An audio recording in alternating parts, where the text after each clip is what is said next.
ഇത് ഞങ്ങളുടെ മുത്തശ്ശി ആവേശാനന്ദ. ഇത് മുത്തശ്ശിയുടെ ചെറുമകൻ ഞങ്ങളുടെ അമ്മാവൻ രാമവർമ്മ തമ്പുരാൻ. ഇത് അദ്ദേഹത്തിന്റെ സഹോദരികൾ, അത് അവരുടെ മക്കൾ, അത് പണിക്കരമ്മാവൻ, അത് മുത്തശ്ശിയുടെ മരുമകൻ. എനിക്ക് 6 മക്കളായിരുന്നു, 3 ആണും 3 പെണ്ണും. പക്ഷെ ആ മക്കളൊക്കെ മരിച്ചു. എല്ലാം ദുർമരണങ്ങളായിരുന്നു. വിവരങ്ങളൊക്കെ ഞാൻ പറഞ്ഞിട്ടുണ്ട്. ഓ നന്നായി. ഇവിടെ ജനിക്കുന്ന പെൺകുട്ടികൾക്ക് മാത്രമേ വിവാഹം വിധിച്ചിട്ടുള്ളൂ. ഞാനും അങ്ങയെപ്പോലെ ശുദ്ധ ബ്രഹ്മചാരിയാ. താടിയില്ലാന്നേ ഉള്ളൂ. എവിടെയാണാവോ സ്വദേശം?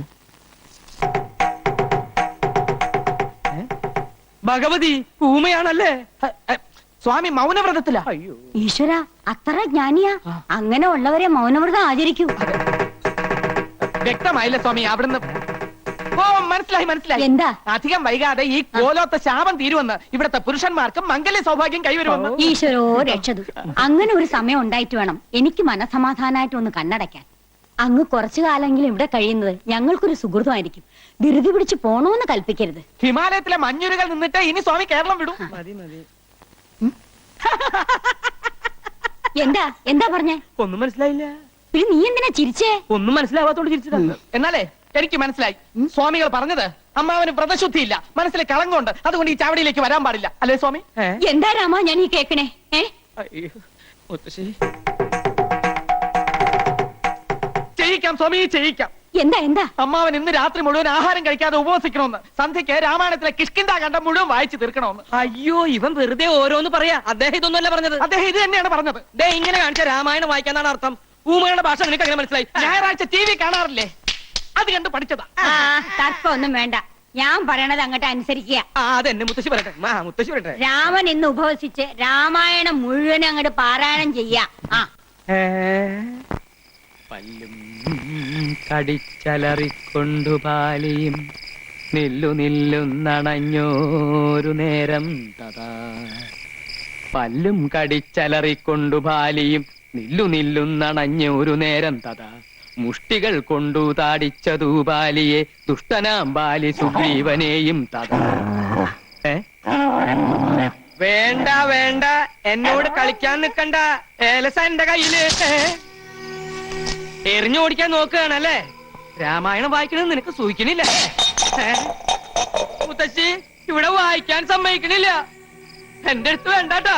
പോയിക്കോ പോയിക്കോന്ന്. എനിക്ക് ധൈര്യമില്ലെന്നാ നിന്റെ വിചാരല്ലേ?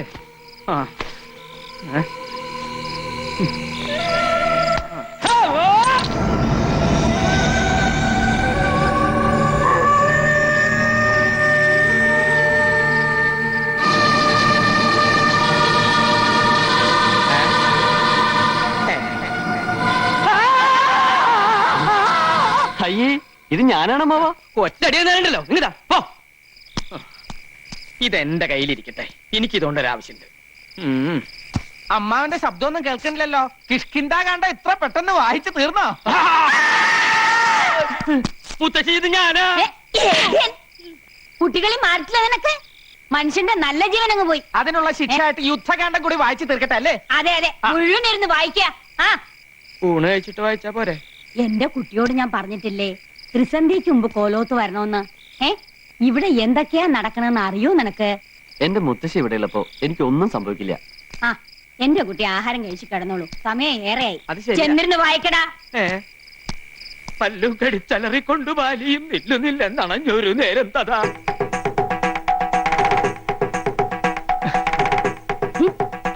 പരിഭവിക്കാതെ സ്വാമികളെ, ഈ പാലങ്ങോട്ട് കുടിക്ക്.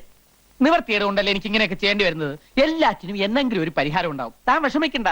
താടിയും മുടിയും വെച്ചുകെട്ടി ഇങ്ങനെ ഫാൻസി ഡ്രസ് കളിക്കാനേ ഇനി എന്നെ കിട്ടുവേല കേട്ടാ. കൊച്ചുത്രേസ്യ ആരെങ്കിലും കാണും. കാണട്ടെ, എല്ലാരും അറിയട്ടെന്നു. ഇങ്ങനെയുണ്ടോ മനുഷ്യന്മാര്? വലിയ തമ്പുരാക്കന്മാരാണെങ്കിലുമേ ഒന്നിനും നെറിയില്ല. നീ കൊച്ചുത്രേസ്യക്ക് മനസ്സിലായി കേട്ടാ. അല്ലേ പിന്നെ കെട്ടിക്കൊണ്ടുവന്ന പെണ്ണിനെ ആരെങ്കിലും ഇങ്ങനെ സ്വാമിയായിട്ട് ഇരുത്തുവാന്ന്. നീ കൂടുതലൊന്നും പറയണ്ട. കടപ്പുറത്ത് തേങ്ങ ഇടിക്കാൻ വന്ന എന്റെ അടുത്ത് 1ഉം 2ഉം കൊച്ചു വർത്തമാനം പറഞ്ഞ് നീ അടുത്ത് കൂടിയപ്പോ ഞാൻ ഏതാണ്ടൊക്കെ പറഞ്ഞുപോയി. ഏതാണ്ടൊക്കെ പറഞ്ഞെന്നാ പറഞ്ഞത്? കൃത്യമായിട്ട് എനിക്കങ്ങോട്ട് ഓർമ്മയുണ്ട് കേട്ടാ. കൊച്ചുത്രേസ്യയെ ഐ ലവ് യു എന്നാ നിങ്ങ പറഞ്ഞത്. ഈ ഐ ലവ് യു എന്ന് പറഞ്ഞാൽ ഉടനെ കെട്ടിക്കോണോന്നാണെങ്കിൽ കേരളത്തിലെ എല്ലാ ആണുങ്ങൾക്കും 10ഉം 15ഉം ഭാര്യമാര് കണ്ടേനെ. ഇനി ഇഷ്ടപ്പെട്ടു എന്ന് എന്നെ ഇരിക്കട്ടെ.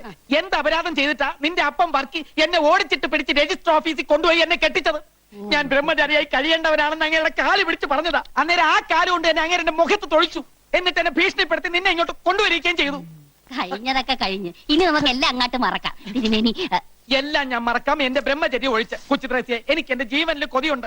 നമ്മുടെ രഹസ്യ വിവാഹം കഴിഞ്ഞെങ്കിലും മേപ്പാടം കൽപ്പിക്കുന്നത് വരെ ഞാൻ സ്ത്രീ സുഖം അനുഭവിക്കുന്ന പ്രശ്നമേ ഇല്ല. അയ്യോ അങ്ങനെ പറയല്ലേ, തമ്പുരാൻ അറിയാവാ ഇന്ന് നമ്മുടെ ആദ്യ രാത്രിയാണ്. എന്റെ കാളരാത്രി അന്ന് കടാപ്പുറത്ത് വെച്ച് ആദ്യമായി തമ്പുരാൻ എന്നെ ഇഷ്ടമാണെന്ന് പറഞ്ഞ ദിവസം ഓർമ്മയുണ്ടാ? ദുർദിനങ്ങൾ ഞാൻ ഓർമ്മിക്കാറില്ല. എനിക്ക് നല്ല ഓർമ്മയുണ്ട്. അന്ന് അയലയും മത്തിയും ചാകര വന്ന ദിവസിയാണ്.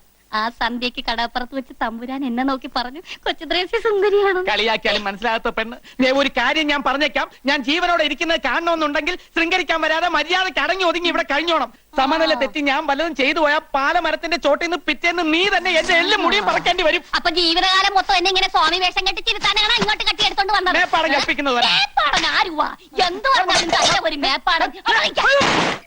എന്താ ഭഗവതി ഈ കേക്കണേ? പ്രേമെന്നോ? കൊല്ലുന്നില്ല ഞാൻ. ആവശ്യത്തിലേറെ ലാളിച്ച് വഷളാക്കിയതിന്റെ കുഴപ്പമായി കാണണേ. ഞാനിവിടെ 46 വയസ്സ് കഴിഞ്ഞ് നിൽക്കാൻ തുടങ്ങിയിട്ട് കാലം കുറയായി. എന്നിട്ട് ഇങ്ങനൊരു ചിന്ത എനിക്ക് വന്നിട്ടില്ല.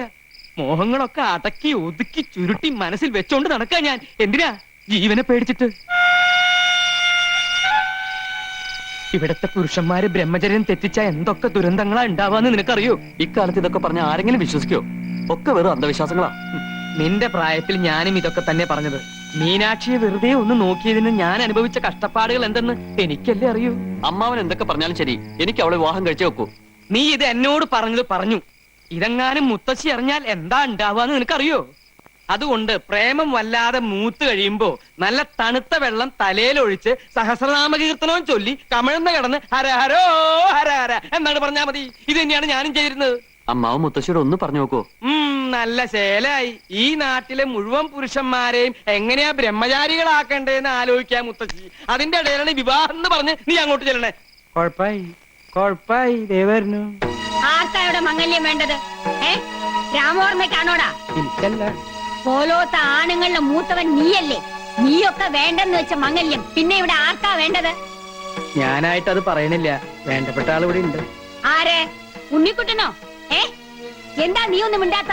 കുട്ടികളല്ലേ, ഈ പ്രായത്തിൽ ഉണ്ടാവണ ചെറിയൊരു മോഹം നമ്മുടെ ഉണ്ണിക്കുട്ടനും തോന്നി. പക്ഷെ കാര്യങ്ങളുടെ ഗൗരവം ഞാൻ പറഞ്ഞ് മനസ്സിലാക്കിയപ്പോ എല്ലാം തെറ്റായി എന്ന് തോന്നിയിട്ടുണ്ട്. തെറ്റു പറ്റിയതൊക്കെ ഇവിടെ ഉള്ളവർക്കാ. ഏതോ ദുർമന്ത്രവാദിയുടെ വാക്ക് കേട്ട് വേണ്ടാത്ത വെട്ടിത്തരങ്ങൾ ചെയ്യാ. ഞാനൊരു പെൺകുട്ടിയെ സ്നേഹിച്ച് വാക്ക് കൊടുത്തുപോയി. ഇവിടെ ആരും ഞങ്ങളുടെ വിവാഹത്തിന് സമ്മതിച്ചില്ലെങ്കിൽ നാളെ തന്നെ ഞാൻ ഇവിടെ രജിസ്റ്റർ ചെയ്ത് കൊണ്ടുവരും. ഉണ്ണിക്കുട്ട, ആരോടാ എന്താ സംസാരിക്കണം അറിയോ? നീ സംബന്ധം കഴിച്ചാൽ നിനക്ക് മാത്രല്ല ഇവിടെയുള്ള എല്ലാ പുരുഷന്മാർക്കും അപകട. കോലോത്ത് വീണ്ടും ദുർമരണങ്ങൾ ഉണ്ടാവും. പോലോത്ത ആചാരങ്ങളും അനുഷ്ഠാനങ്ങളും ലംഘിച്ചാൽ കടുത്ത ശിക്ഷയായിരിക്കും കിട്ടുക.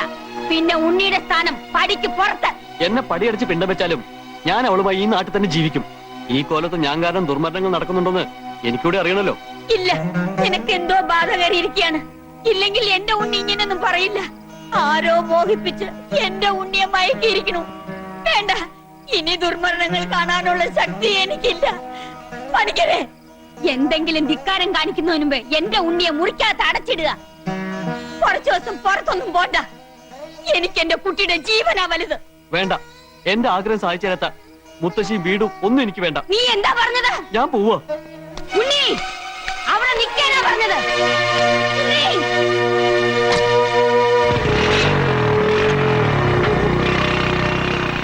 അവൻ എവിടെ പോകാനാ മുത്തശ്ശി? 1 മണിക്കൂറിനകം അവൻ തിരിച്ചു വരും. വരണ്ട. ഈ ആഗ്രഹം മനസ്സിൽ വെച്ചോണ്ടിരിക്കുന്നവൻ ഇനി കോലോത്തേക്ക് വരണ്ട.